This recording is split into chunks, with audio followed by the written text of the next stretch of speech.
Welcome back, friends. I'm Annabelle, and I'm here to read. We are going to continue reading just some kind of cozy, fun ASMR-style stories from classic literature. And I'm not sure you can quite tell from the lighting, but it is raining today, so there is a special treat if you are in it for the ASMR of it all. This week we are reading An Old-Fashioned Thanksgiving by Louisa May Alcott. 60 years ago, up among the New Hampshire hills, lived Farmer Bassett, with a house full of sturdy sons and daughters growing up about him. They were poor in money, but rich in land and love, for the wide acres of wood, corn, and pasture land fed, warmed, and clothed the flock, while mutual patience, affection, and courage made the old farmhouse a very happy home. November had come. The crops were in, and barn, buttery, and bin were overflowing with the harvest that rewarded the summer's hard work. The big kitchen was a jolly place just now, for in the great fireplace roared a cheerful fire. On the walls hung garlands of dried apples, onions, and corn. Up aloft from the beams shone crook-necked squashes, juicy hams, and dried venison, for in those days deer still haunted the deep forests and hunters flourished. Savory smells were in the air. On the crane hung steaming kettles, and down among the red embers copper saucepans simmered, all suggested of some approaching feast. A white-headed baby lay in the old blue cradle that had rocked 7 other babies, now and then lifting his head to look out like a round full moon, then subsided to kick and crow contentedly and suck on the rosy apple he had no teeth to bite. 2 small boys sat on the wooden settle, shelling corn for popping and picking out the biggest nuts from the goodly store their own hands had gathered in October.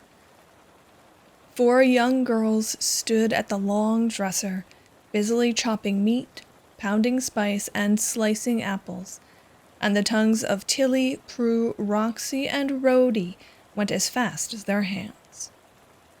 Farmer Bassett and Eph, the oldest boy, were chorin' round outside, for Thanksgiving was at hand, and all must be in order for that time-honored day.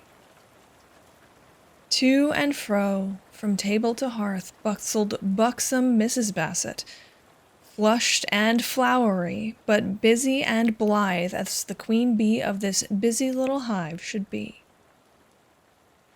I do like to begin seasonable and have things to my mind.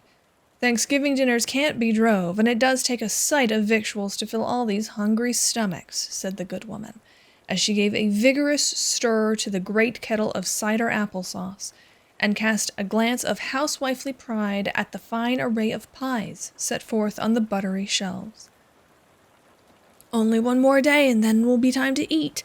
I didn't take but 1 bowl of hasty pudding this morning, so I shall have plenty of room when the nice things come, confided Seth to Saul, as he cracked a large hazelnut as easily as a squirrel.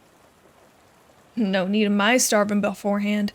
I always have room enough, and I'd like to have Thanksgiving every day, answered Solomon, gloating like a young ogre over the little pig that lay nearby, ready for roasting. Sakes alive, I don't, boys. It's a marcy it don't come but once a year. I should be worn to a threadpaper with all this extra work atop my winter weaving and spinning, laughed their mother, as she plunged her plump arms into the long bread trough and began to knead the dough as if a famine was at hand. Tilly, the oldest girl, a red-cheeked, black-eyed lass of 14, was grinding briskly at the mortar, for spices were costly and not a grain must be wasted. Prue kept time with the chopper, and the twins sliced away at the apples till their little brown arms ached, for all knew how to work, and did so now with a will. I think it's real fun to have Thanksgiving at home. I'm sorry Grandma's sick, so we can't go there as usual, but I like to mess around here, don't you girls? Asked Tilly, pausing to take a sniff at the spicy pestle. "It'll be lonesome with only our own folks." "I like to see all the cousins and aunts and have games and sing," cried the twins, who were regular little romps and could run, swim, coast, and shout as well as their brothers. "I don't care a mite for all that. It will be so nice to eat dinner together, warm and comfortable at home," said quiet Prue, who loved her own cozy nooks like a cat. "Come, girls, fly round and get your chores done so we can clear away for dinner just as soon as I clap my bread into the oven," called Mrs. Bassett presently, as she rounded off the last loaf of brown bread which was to feed the hungry mouths that seldom tasted any other. "Here's a man coming up the hill lively. Guess it's Gad Hopkins. Pa told him to bring a dozen oranges if they weren't too high," shouted Saul and Seth, running to the door while the girls smacked their lips at the thought of this rare treat, and Baby threw his apple overboard as if getting ready for a new cargo. But all were doomed to disappointment, for it was not Gad with the much-desired fruit. It was a stranger, who threw himself off his horse and hurried up to Mr. Bassett in the yard with some brief message that made the farmer drop his axe and look so sober that his wife guessed at once some bad news had come. And crying, "Mother's worse, I know she is," outran the good woman, forgetful of the flower on her arms and the oven waiting for its most important batch. The man said old Mr. Chadwick, down to Keene, stopped him as he passed, and told him to tell Mrs. Bassett her mother was failin' fast and she'd better come today. He knew no more, and having delivered his errand, he rode away, saying it looked like snow and he must be jogging or he wouldn't get home till night. "We must go right off, Eldad. Hitch up and I'll be ready in less than no time," said Mrs. Bassett, wasting not a minute in tears and lamentations, but pulling off her apron as she went in, with her mind in a sad jumble of bread, anxiety, turkey, sorrow, haste, and cider applesauce. A few words told the story, and the children left their work to help her get ready, mingling their grief for Grandma with regrets for the lost dinner. "I'm dreadful sorry, dears, but it can't be helped. I couldn't cook nor eat no way now, and if that blessed woman gets better sudden, as she has before, we'll have cause for Thanksgiving, and I'll give you a dinner you won't forget in a hurry," said Mrs. Bassett, as she tied on her brown silk pumpkin hood, with a sob for the good old mother who had made it for her. Not a child complained after that, but ran about helpfully, bringing moccasins, heating the footstone, and getting ready for a long drive because Grandma lived 20 miles away, and there were no railroads in those parts to whisk people to and fro like magic. By the time the old yellow sleigh was at the door, the bread was in the oven, and Mrs. Bassett was waiting with her camlet cloak on, the baby done up like a small bale of blankets. "Now, Eph, you must look after the cattle like a man and keep up the fires, for there's a storm brewing, and neither the children nor dumb critters must suffer," said Mr. Bassett, as he turned up the collar of his rough coat and put on his blue mittens, while the old mare shook her bells as if she preferred a trip to Keene to hauling wood all day. "Tilly, put extra comfortables on the beds tonight. The wind is so searching up the chamber. Have the baked beans for dinner, and whatever you do, don't let the boys get at the mince pies, or you'll have them down sick. I shall come back the minute I can leave Mother. Pa will come tomorrow anyway, so keep snug and be good. I depend on you, my daughter. Use your judgment. Don't let nothing happen while Mother's away." "Yes'm, yes'm. Goodbye, goodbye," called the children, as Mrs. Bassett was packed into the sleigh and driven away, leaving a stream of directions behind her. F, the 16-year-old boy, immediately put on his biggest boots, assumed a sober, responsible manner, and surveyed his little responsibilities with a paternal air drolly like his father's. Tilly tied on her mother's bunch of keys, rolled up the sleeves of her homespun gown, and began to order about the younger girls. They soon forgot poor Granny, and found it great fun to keep house all alone, for Mother seldom left home, but ruled her family in the good old-fashioned way. There were no servants, for the little daughters were Mrs. Bassett's only maids, and the stout boys helped their father, all working happily together with no wages but love, learning in the best manner the use of the heads and hands with which they were to make their own way in the world. The few flakes that caused the farmer to predict bad weather soon increased to a regular snowstorm, with gusts of wind, for up among the hills winter came early and lingered long. But the children were busy, gay, and warm indoors, and never minded the rising gale nor the whirling white storm outside. Tilly got them a good dinner, and when it was over the 2 elder girls went to their spinning, for in the kitchen stood the big and little wheels and baskets of wool rolls, ready to be twisted into yarn for the winter's knitting, and each day brought its stint of work to the daughters who hoped to be as thrifty as their mother. F kept up a glorious fire and superintended the small boys, who popped corn and whittled boats on the hearth, while Roxy and Rhodey dressed corncob dolls in the settle corner, and Bose, the brindled mastiff, lay on the braided mat, luxuriously warming his old legs. Thus employed, they made a pretty picture, these rosy boys and girls in their homespun suits, with the rustic toys or tasks which most children nowadays would find very poor or tiresome. Tilly and Prue sang as they stepped to and fro, drawing out the smoothly twisted threads to the musical hum of the great spinning wheels. The little girls chattered like magpies over their dolls, and the new bread spread they were planning to make, all white dimity stars on a blue calico ground, as a Christmas present to Ma. The boys roared at F's jokes, and had rough and tumble games over Bose, who didn't mind them in the least. And so the afternoon wore pleasantly away. At sunset, the boys went out to feed the cattle, bring in heaps of wood, and lock up for the night, as the lonely farmhouse seldom had visitors after dark. The girls got a simple supper of brown bread and milk, baked apples, and a doughnut all round as a treat. Then they sat before the fire, the sisters knitting, the brothers with books or games, for F loved reading, and Sol and Seth never failed to play a few games of Morris with barleycorns on the little board they had made themselves at one corner of the dresser. "Read out a piece," said Tilly from Mother's chair, where she sat in state, finishing off the 6th woolen sock she had knit that month.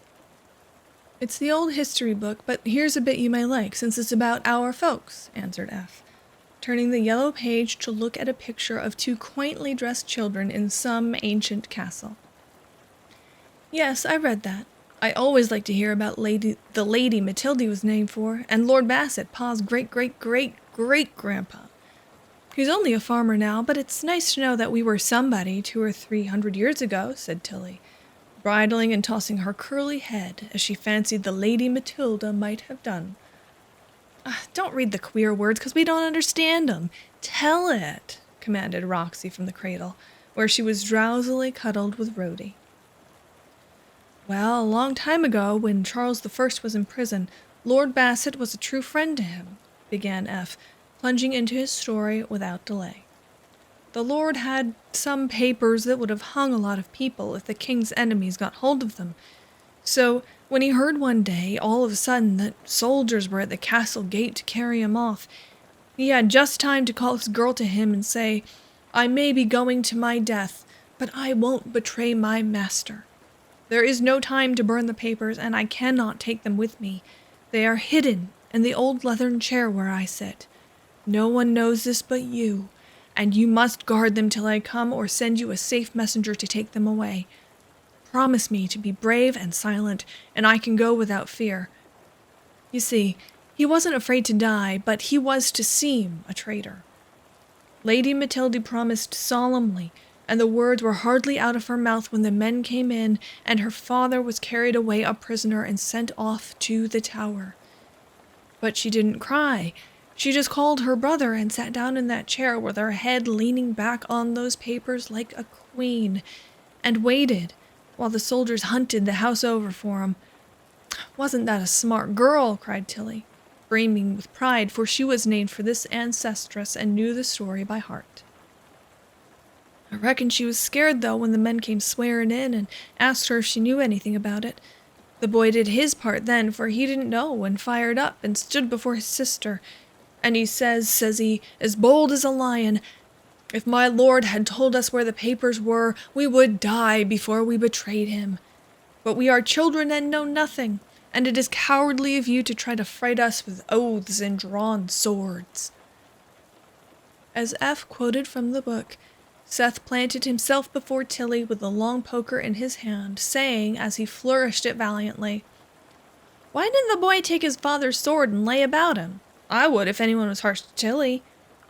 "You bantam! He was only a bit of a boy and couldn't do anything. Now sit down and hear the rest of it," commanded Tilly, with a pat on the yellow head and a private resolve that Seth should have the largest piece of pie at dinner next day as reward for his chivalry.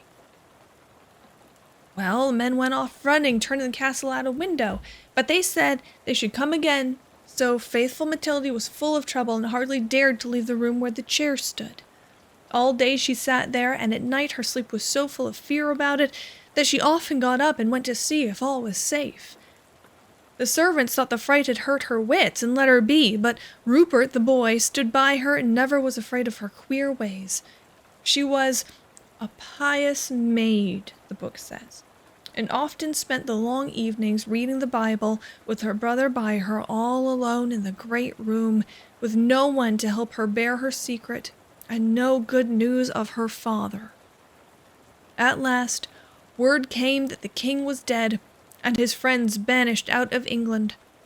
Then the poor children were in a sad plight, for they had no mother, and the servants all ran away, leaving only one old faithful man to help them. "But the father did come," cried Roxy eagerly.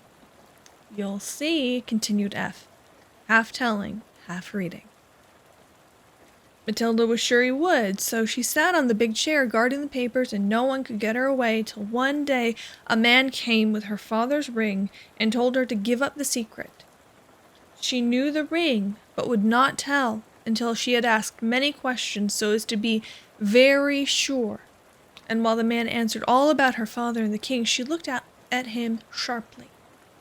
Then she stood up and said in a tremble, for there was something strange about the man, "Sir, I doubt you in spite of the ring, and I will not answer till you pull off the false beard you wear, that I may see your face and know if you are my father's friend or foe."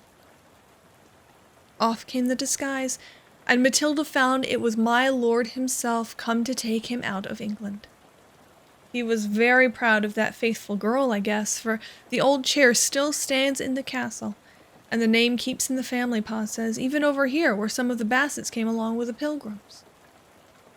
"Our Tilly would have been as brave, I know, and she looks like the old picture down at Grandma's, doesn't she, F?" cried Prue, who admired her bold, bright sister very much.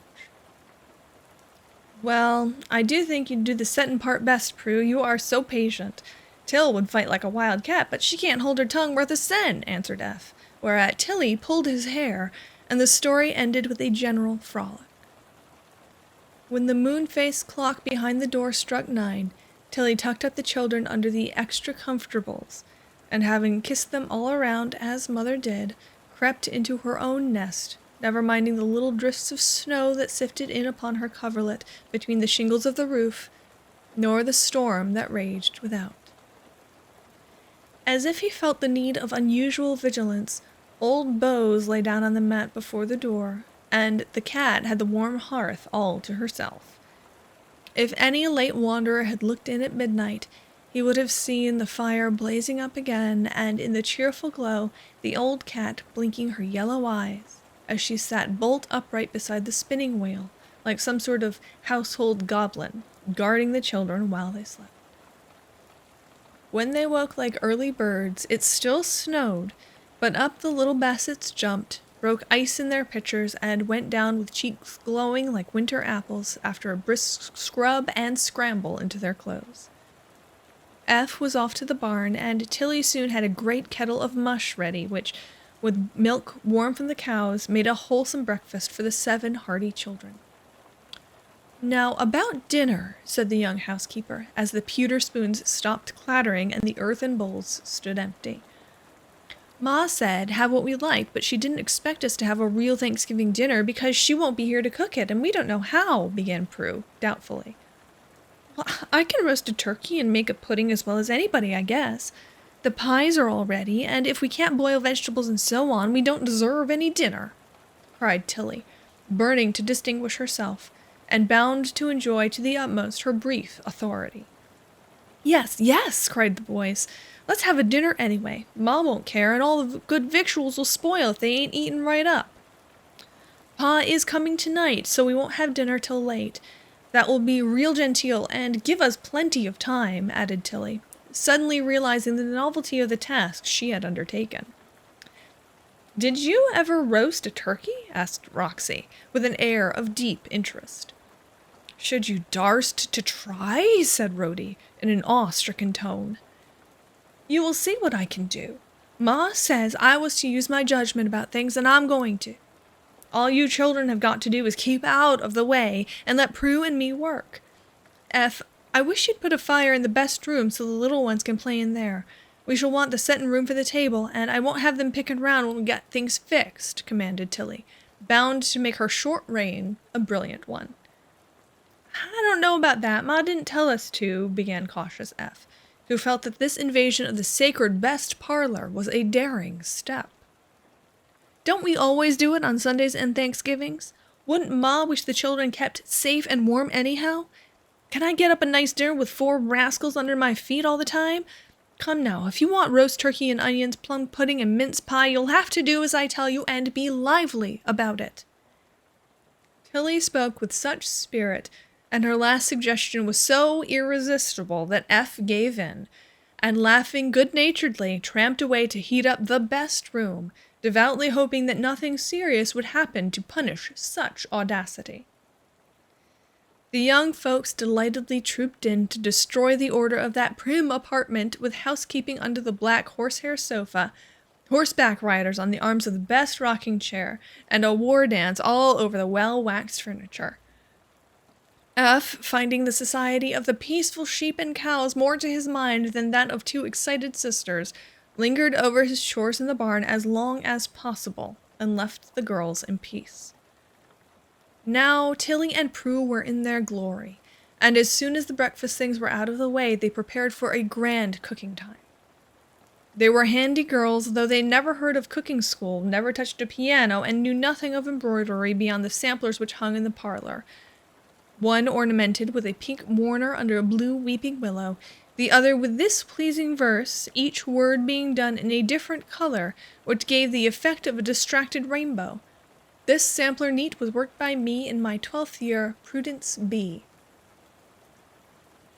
Both rolled up their sleeves, put on their largest aprons, and got out all the spoons, dishes, pots, and pans they could find, so as to have everything handy, as Prue said.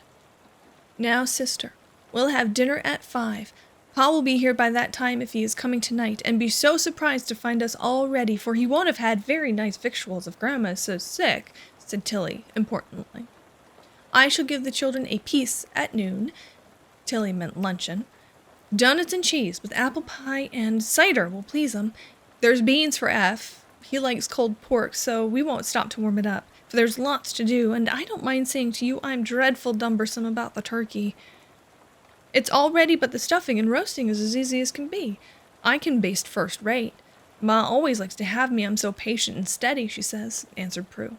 For the responsibility of this great undertaking did not rest upon her, so she took a cheerful view of things.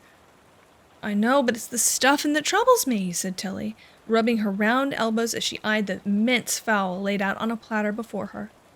I don't know how much I want, nor what sort of herbs to put in, and he's so awful big I'm kind of afraid of him. I ain't. I fed him all summer, and he never gobbled at me. I feel real mean to think of gobbling him, poor chap, laughed Prue, petting her departed pet with an air of mingled affection and appetite. Well, I'll get putting off my mind first, for it ought to be all day. Put the big kettle on, and see that the spit is clean while I get ready. Prue obediently tugged away at the crane with its black hooks, from which hung the iron tea kettle and 3-legged pot. Then she settled the long spit in the grooves made for it in the tall andirons, and put the dripping pan underneath, for in those days meat was roasted as it should be, not baked in ovens. In the meantime, Tilly attacked the plum pudding.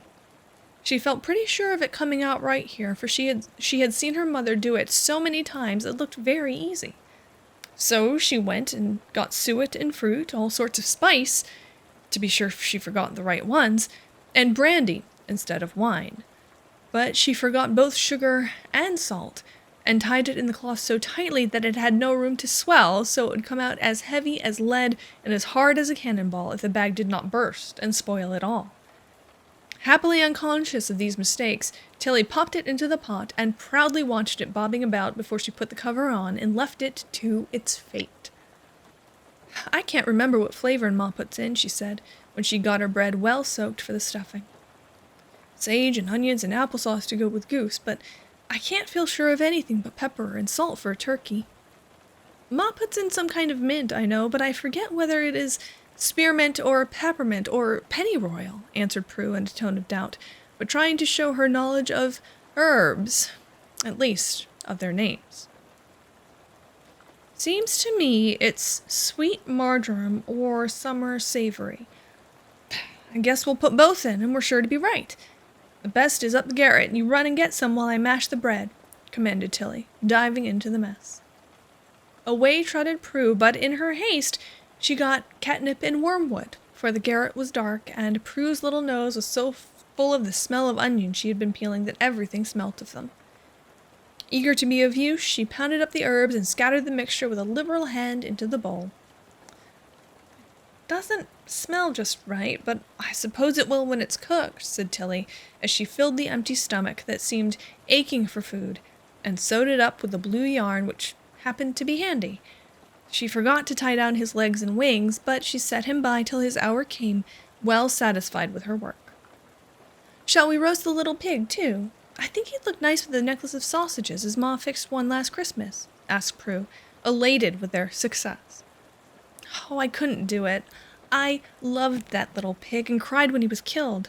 I should feel as if I was roasting the baby," answered Tilly, glancing toward the buttery where the pig hung, looking so pink and pretty, it certainly did seem cruel to eat him. It took a long time to get all the vegetables ready, for as the cellar was full, the girls thought they would have every sort. F helped, and by noon it was all ready for cooking, and the cranberry sauce, a good deal scorched, was cooling in the lean-to. Luncheon was a lively meal with doughnuts and cheese vanishing in such quantities that Tilly feared no one would have an appetite for her sumptuous dinner. The boys assured her that they would be starving by 5 o'clock, and Sol mourned bitterly over the little pig that was not to be served up. "Now you all go and coast while Prue and I set the table and get out the best china," said Tilly, bent on having her dinner look well, no matter what its other failings may be. Out came the rough sleds, on went the round hoods, old hats, red cloaks, and moccasins, and away trudged the 4 younger Bassets, to disport themselves in the snow and to try the ice down by the old mill, where the great wheel turned and splashed so merrily in the summertime. F took his fiddle and scraped away to his heart's content in the parlor, while the girls, after a short rest, set the table and made all ready to dish up the dinner when that exciting moment came. It was not at all the sort of table we see now, but it would look very plain and countrified to us, with its green-handled knives and 2-pronged steel forks, its red and white china and pewter platters scoured till they shone, with mugs and spoons to match, and a brown jug for the cider. The cloth was coarse but white as snow, and the little maids had seen the blue-eyed flax grow out of which their mother wove the linen they had watched and watered while it bleached in the green meadow. They had no napkins and little silver, but the best tankard and Ma's few wedding spoons were set forth in state. Nuts and apples at the corners gave an air, and the place of honor was left in the middle for the oranges yet to come. "Oh, don't it look beautiful?" said Prue, when they paused to admire the general effect. "Pretty nice, I think. I wish Ma could see how well we could do it," began Tilly, when a loud howling startled both girls and sent them flying to the window. The short afternoon had passed so quickly that twilight had come before they knew it. And now, as they looked out through the gathering dusk, they saw 4 small black figures tearing up the road to come bursting in, all screaming at once, "The bear! The bear! F, get the gun! He's coming! He's coming!" F had dropped his fiddle and got out his gun before the girls could calm the children enough to tell their story, which they did in a somewhat incoherent manner. "Down in the holler, coasting, we heard a growl," began Saul, with his eyes as big as saucers. "I see him first looking out over the wall," roared Seth, eager to get his share of the honor. "Awful big and shaggy," quavered Roxy, clinging to Tilly while Rhodey hid in Prue's skirts and piped out, "His great paws kept clawing at us. I was so scared my legs would hardly go. We ran away as fast as we could, and he come growling after us. He's awful hungry, and he'll eat every one of us if he gets in," continued Saul, looking about him for a safe retreat. "Oh, F, don't let him eat us," cried both little girls, flying upstairs to hide under their mother's bed as their surest shelter. "No danger of that, you little geese. I'll shoot him as soon as he comes. Get out of the way, boys." And F raised the window to get good aim. "There he is! Fire away and don't miss!" cried Seth, hastily following Saul, who had climbed to the top of the dresser as a good perch from which to view the approaching fray. Prue retired to the hearth, as if bent on dying at her post rather than desert the turkey, now browning beautiful, as she expressed it. But Tilly boldly stood at the open window, ready to lend a hand if the enemy proved too much for F. All had seen bears, but none had ever come so near before, and even brave F felt the big brown beast slowly trotting up the dooryard was an unusually formidable specimen. He was growling horribly and stopped now and then as if to rest and shake himself. "Get the axe, Tilly, and if I should miss, stand ready to keep him off while I load again," said F, anxious to kill his first bear in style and alone. A girl's help didn't count. Tilly flew for the axe and was at her brother's side by the time the bear was near enough to be dangerous. He stood on his hind legs and seemed to sniff with relish the savory odors that poured out of the window. "Fire, F!" cried Tilly, firmly. "Wait till he rears again. I'll get a better shot then," answered the boy, while Prue covered her ears to shut out the bang, and the small boys cheered from their dusty refuge up among the pumpkins. But a very singular thing happened next, and all who saw it stood amazed, for suddenly Tilly threw down the axe, flung open the door, and ran straight into the arms of the bear, who stood erect to receive her while his growlings changed to a loud "ha-ha" that startled the children more than the report of a gun. "It's Gad Hopkins trying to fool us!" cried F, much disgusted at the loss of his prey, for these hardy boys loved to hunt, and prided themselves on the number of wild animals and birds they could shoot in a year. "Oh, Gad, how could you scare us so?" laughed Tilly, still held fast in one shaggy arm of the bear, while the other drew a dozen oranges from some deep pocket in the buffalo skin coat, and fired them into the kitchen with such good aim that F ducked, Prue screamed, and Sol and Seth came down much quicker than they went up. "Well, you wait, I got upside over yonder, and the old horse went home while I was floundering in a drift, so I tied on the bufflers to tote 'em easy and come along till I see the little children playing in the hollow.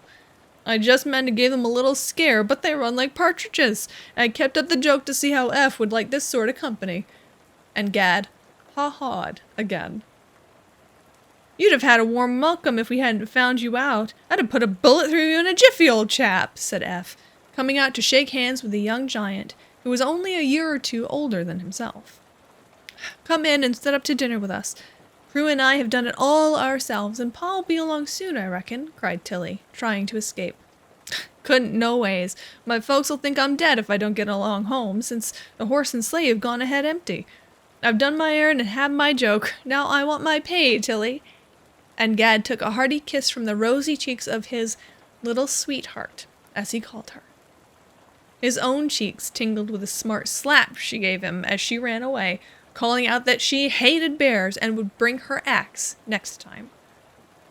I ain't afeard, your sharp eyes found me out, and if you run into a bear's arm, you must expect a hug, answered Gad, as he pushed back the robe and settled his fur cap more becomingly.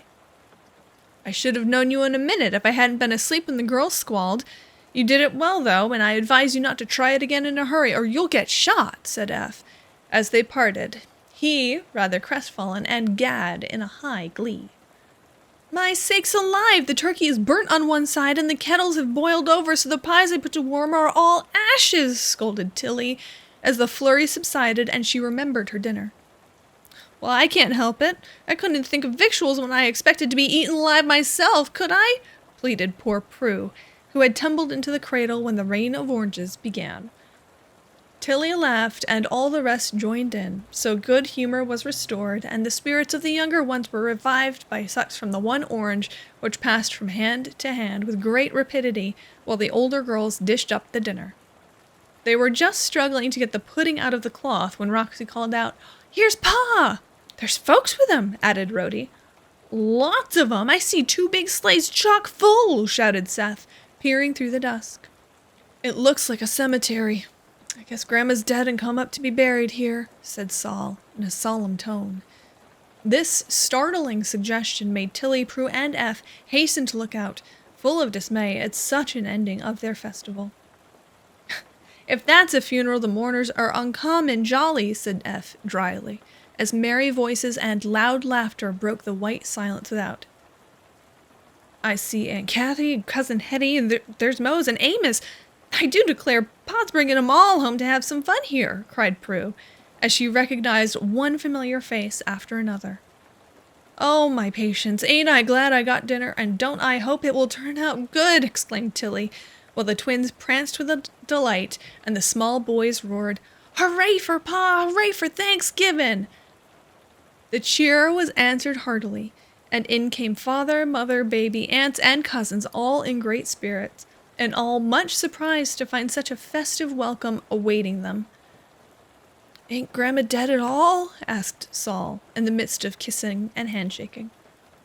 Bless your heart, no. It was all a mistake of old Mr. Chadwick's. He's as deaf as an adder, and when Mrs. Brooks told him Mother was mendin' fast, and she wanted me to come down today, certain sure, he got the message all wrong. He gave it to the first person passing in such a way as to scare me most to death, send us down in a hurry. Mother was sitting up as sharp as you please, and dreadful sorry you didn't all come.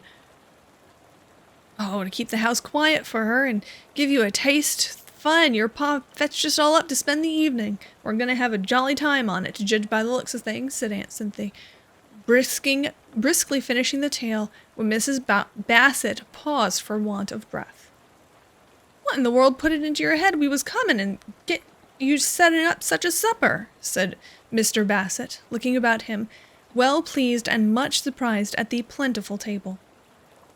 Tilly modestly began to tell, but the others broke in and sang her praises in a sort of chorus in which bears, pigs, pies, and oranges were all oddly mixed.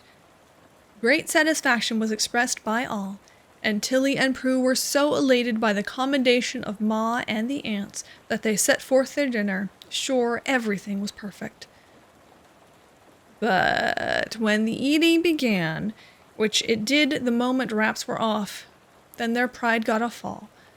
For the first person who tasted the stuffing, it was big Cousin Mose, and that made it harder to bear, nearly choked over the bitter morsel.